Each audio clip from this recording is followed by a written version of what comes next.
राष्ट्रीय सामाजिक संस्था के राष्ट्रीय अध्यक्ष मनीष चौधरी के नेतृत्व में जम्मू कश्मीर के पहलगाम में पर्यटकों पर आतंकी हमले के विरोध में क्षेत्र के लोगों ने सड़क पर उतरकर आक्रोश जताया और इस घटना में मारे गए 26 पर्यटकों की आत्मा की शांति के लिए कैंडल मार्च निकाला गया। उन्होंने केंद्र सरकार से आतंकियों को घर में घुसकर मारने और कश्मीर के मुख्यमंत्री से इस्तीफा देने की भी मांग की है। कश्मीर के पहलगाम में आतंकियों द्वारा पर्यटकों पर किए गए हमले को लेकर पूरे देश में गुस्सा है और शोक का माहौल बना हुआ है। ऐसे में राष्ट्रीय सामाजिक संस्था के राष्ट्रीय अध्यक्ष मनीष चौधरी एवं संजीव सहरावत और अंकित चावला की अगुवाई में भी बुधवार को मृतकों के प्रति श्रद्धांजलि देने के लिए कैंडल मार्च निकाला गया। इसमें क्षेत्र के बड़ी संख्या में लोग शामिल हुए और इस हमले को कायरता बताते हुए दिवंगत लोगों की आत्मा की शांति के साथ ही घायलों के जल्द स्वास्थ्य लाभ की कामना की।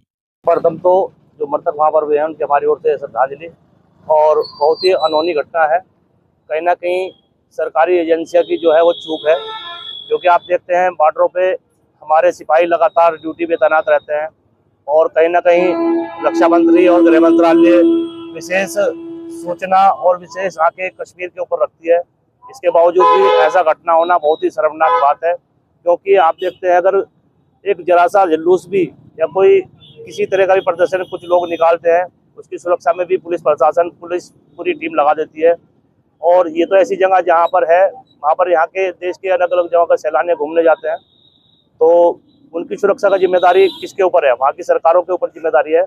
सर्वप्रथम हमारी मांग ये है कि मानवता के नाते जो जम्मू कश्मीर के मुख्यमंत्री हैं उनको इस्तीफा दे देना चाहिए, क्योंकि उनके रहते हुए अगर इस तरह की आतंक की घटना हो रही है तो कहीं ना कहीं ये सबूत दिखाई दे रहे हैं कि वो आतंकवाद को दोबारा पनाह देने की कोशिश कर रहे हैं, जो कि भारत देश की जनता और किसान, जवान और नवयुवक इसको कतई भी बर्दाश्त नहीं करेगा। अगर सरकारों को हमारे जैसे युवाओं का और कहीं ना कहीं किसान पार्टी और युवाओं का अगर सहयोग चाहिए अगर इस मुद्दे पर, तो आतंकवाद से लड़ने के लिए हमारा देश का हर नौजवान, हर युवक तैयार है। सिर्फ सरकार के इशारे की देर है और जनता जाग रही है।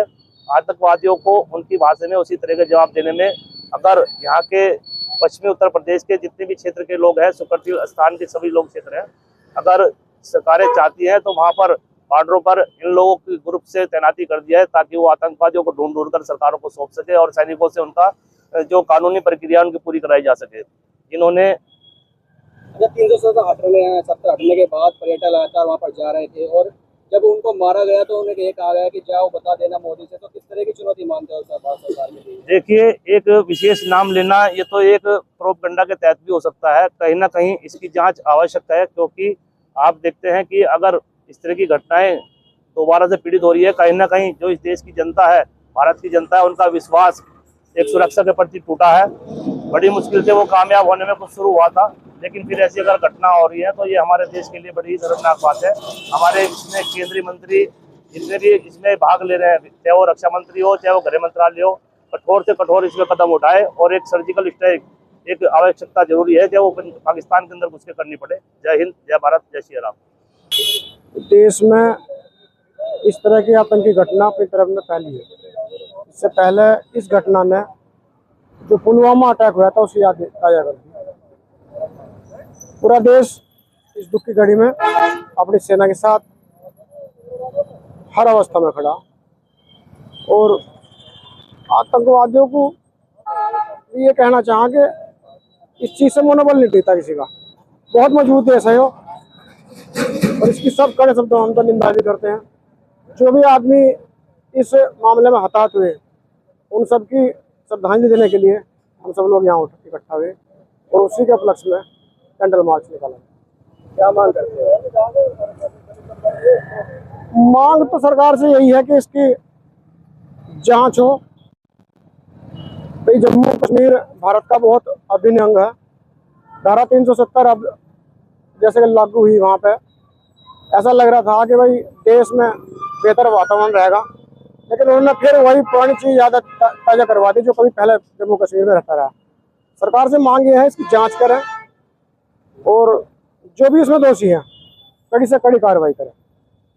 देश के प्रधानमंत्री मोदी जी से एक ही अपील है विकास तो चाहे थोड़ा हो जा, पर आतंकवादी नहीं बचने चाहते। जिन्होंने इस घटना को अंजाम दिया उनका इलाज सही तरीके से ही हो, चाहे पाकिस्तान में घुस को हो, चाहे वे भारत में ही पाकिस्तानी घुसपैठ कर रहे यहाँ भी, उनका भी इलाज जरूरी है।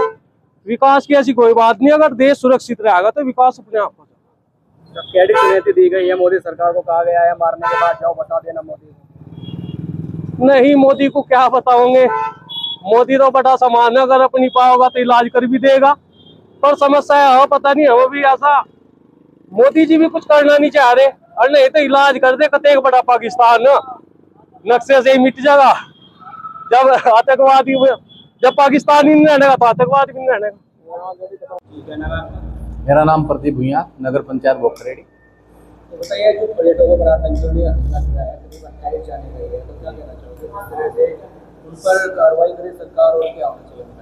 सबसे पहले तो जो वहाँ पे हमारे 28 बंधु सर को सिधारे हैं, उनको भावभीनी श्रद्धांजलि अर्पित करते हैं। और मन बड़ा स्तब्ध है कुछ भी कहने के लिए, पर फिर भी कहना तो पड़ेगा क्योंकि हमारे ही बीच के हमारे ही भाई थे वो सभी वहाँ पे। तो हम तो यही कहना चाहते हैं कि जैसे कायरतापूर्ण हमला वहाँ पे हुआ हमारे भाइयों के साथ में, बहुत ही गलत हुआ। और इसमें वहाँ के जो लोकल सिविलियंस हैं उनका भी पूर्ण सहयोग है वहाँ पे हमले में। देखिए, जो मेरा रोजगार है, रोजी रोटी है, उसके साथ मुझे लॉयल रहना पड़ेगा। और वहाँ पे क्या हुआ कि उन लोगों की ही मिली भगत से वो हमला हुआ।